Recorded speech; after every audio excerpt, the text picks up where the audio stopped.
Hi, my name is Brad Baker, and this is my presentation for social structure theories.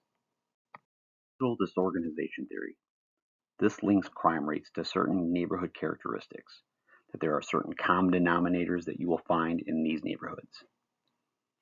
Crime rates are generally higher in mixed use areas. Those are areas that have zoning for residential, commercial, industrial, all in close proximity of each other, and they tend to have higher transient populations, and we'll discuss that on the next slide.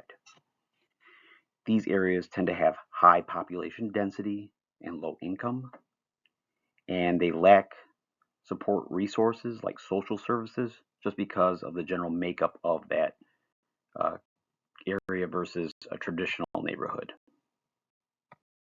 In transitional neighborhoods, you're going to have high rates of population turnover, and that could be for a variety of reasons. In urban areas, uh, the makeup of a neighborhood or community is constantly changing. You will experience things like more renting versus home ownership. So you have people who are usually generally staying there for a temporary period of time. And since there are few long term residents, it's hard for a neighborhood to maintain stability or some sort of identity. And with those rapid changes, it erodes cultural values, norms, and traditions. Where if you had a neighborhood that was, 50 years ago made up of traditionally uh, families from certain ethnic or cultural backgrounds, there was some sort of identity there. Uh, with these type of neighborhoods, it's constantly changing and it no longer has an identity. Social ecological theory.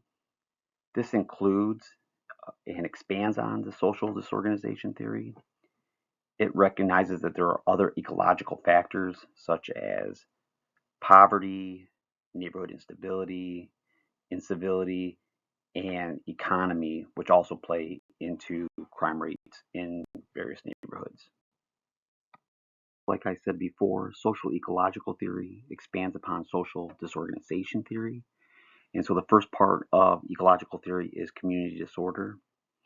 And it states that increased levels of crime and violence are associated with certain indicators of social disorganization, such as residential instability. So, as we discussed in the previous slide, high turnover of people moving in and out of an area, family disruption, breakdown of the traditional family due to divorce, separation, death, and a ever-changing ethnic composition, loss of cultural cohesion, traditional values. So when we talk incivility, we're going to talk about community fear. Living in a community that is affected by crime and disorder can create a sense of fear and unease among residents. The fear of becoming a victim of a crime can be overwhelming and can lead to a breakdown in trust between community members. Fear can also lead to a sense of isolation, as residents may feel reluctant to leave their homes or participate in community activities. And as fear increases, the quality of life deteriorates. So when you have neighbors who are fearful and do not trust each other, there's not going to be that relationship like you would experience in a perhaps a middle class or a more traditional neighborhood. Going along with community fear is what is called siege mentality. Now, this is a phenomenon that occurs in high crime areas, especially in those inhabited by minority groups. There is a sense of mistrust or a fear of outsiders, um, especially if it's someone who they think is coming into their neighborhood who is not a part or not aligned with their shared culture. There's going to be a lot of distrust with those entities, and some examples would be law enforcement. Obviously, there's going to be a distrust of police if you're in a minority neighborhood. Having white police officers is going to make you uneasy. non-locally owned businesses. You have big box stores, things like that coming in. It's hard to feel like they have your best interests at heart. Social services, again, or that could be any other government organization. There's just going to be a mistrust. Maybe feel like some people are maybe out to get them. And schools, again, there's probably people in those areas do want education, but if you have a school who perhaps the educators or the staff do not look or are not similar to you in their appearance or belief system, there's going to be distrust. Community change is going to be something you're going to see a lot more in urban areas versus rural areas or suburban areas. As I discussed earlier, the makeup of inner city urban areas is constantly changing and evolving, at least at a lot quicker pace than their more rural neighbors. Um, Property values can change. We talk, as you see on my slide, talking about gentrification, areas that maybe were lower income at one point. You see new money coming in, development that can change property values, raise them up, leading to displacement if property values go up, or especially if you're renting and your apartment or home, all of a sudden rent goes up, pretty much forces you to move. With that kind of movement, you're going to lose neighborhood cohesion. It can lead to the erasure of neighborhood's cultural identity and history. Again, a certain neighborhood had traditional ties, and people moving in and displacing those aren't going to be aware of that and not going to continue that history. And it strains existing social control mechanisms and undermine their ability to control crime and delinquency. So if you have a very close-knit, culturally bound neighborhood, you could maybe have some faith that your neighbors, if they saw your kids being mischievous, might step in and have some sort of authority over the kids. They know who they are. In a neighborhood where there is no cohesion, it's less likely that things like that would occur. Property concentration is going to coincide with community change. And in this, there's going to be a few different factors. First off, in a higher crime area, there will be some people that have the ability to kind of pick up roots and move away to get someplace that they deem to be safer for them and their families. When that happens, the only people that are going to remain are going to be those unable to do so, those lower income families. Next, as we discussed earlier, is you're having, especially in inner urban areas, gentrification, the introduction of new money to areas that were traditionally maybe lower income, and this is going to cause people to have to move from those areas, and there's only going to be certain options available to them at that time.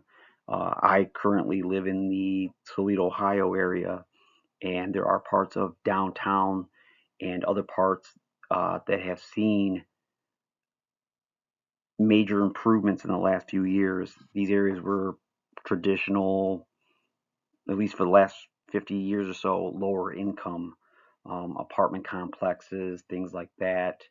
And those people have to go somewhere. Well, where do they go? There's only so many places available to them. These urban areas, these low income areas, are going to be marked by concentrated poverty, and they become isolated, insulated from the social mainstream, and more prone to criminal activity, violence, and homicide. Basically, they're going to be out of sight, out of mind.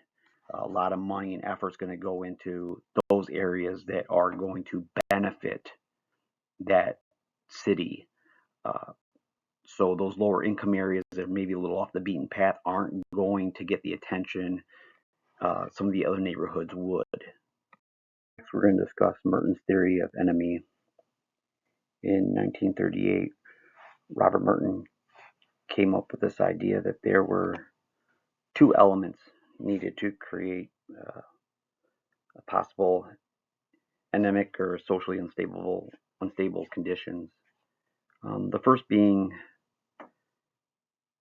culturally defined goals, being wealth, success, power, that these were the driving forces in our lives, especially here in America.